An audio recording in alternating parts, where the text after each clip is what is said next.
Hi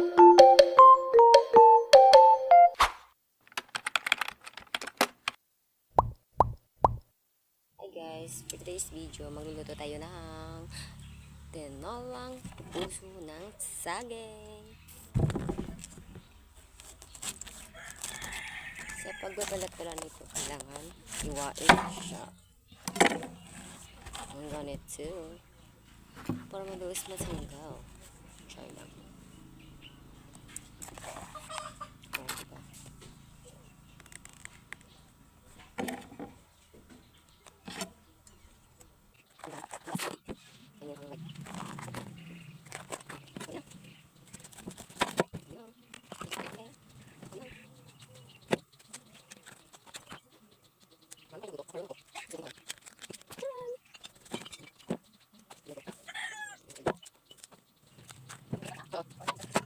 Oh, diba?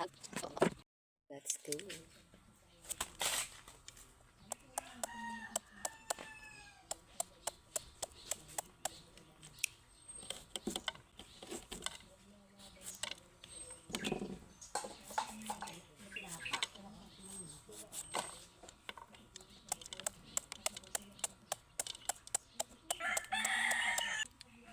Hindi ka mahirapan.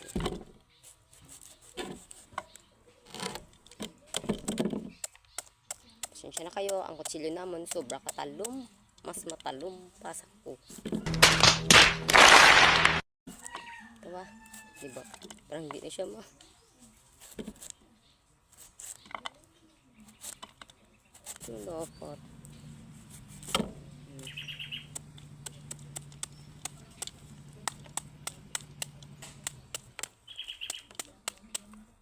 Malapit na.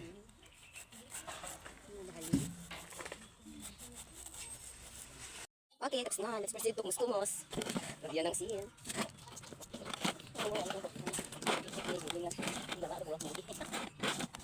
Juga sih tinggi.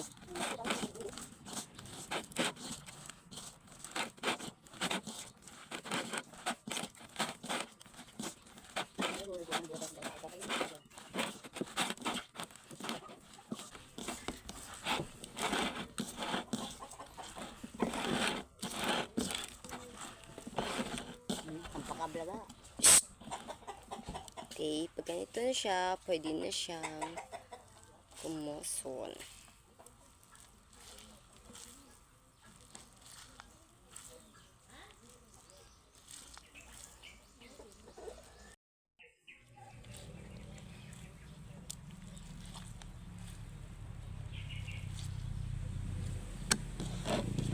Kailangan siya puga-pugain. Pugaon siya hanggang lumabas ang katas niya. Char!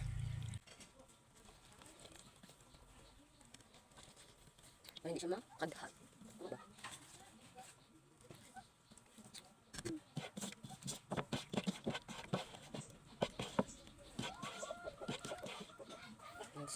Okay guys, habang naghihintay tayo na kumukulo ang tubig. Yun naman tayo. Ayan guys, papakita ko lang.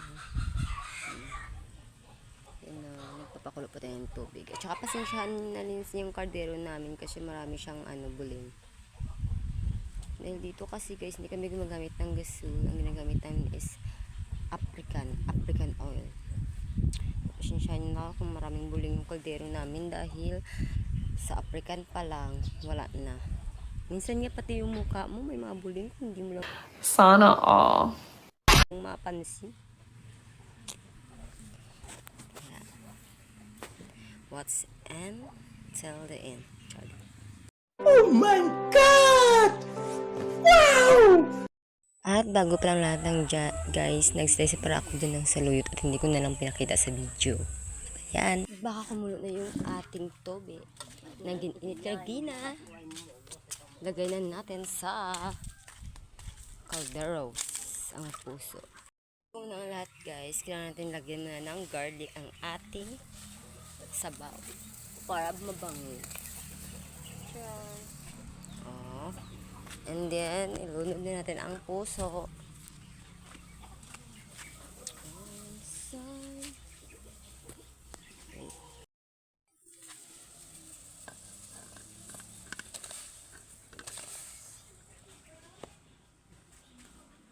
Tignan natin kung luto na yung puso at lalagyan natin yung saluyot. Natin guys kung luto na siya. O, ayan, pwede na yan. Lagyan natin ng saluyot. Nilugod ko ba? Oo eh. Silaw, tulaw. Tapos, lagyan. Bago mo lang kong lunod.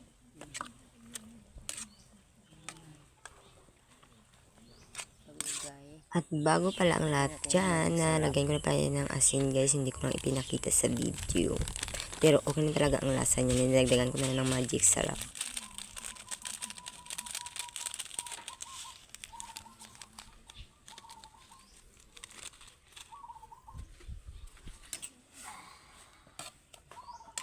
At pag okay na, pwede nang tikman.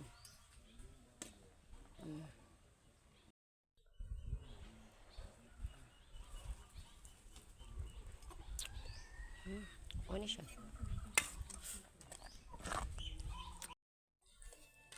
At pag okay na ang ating saluyot, pwede na natin siyang kunin. Tingnan nyo guys, oh. Okay na siya, luto na. Pwede na natin kunin. Let's go.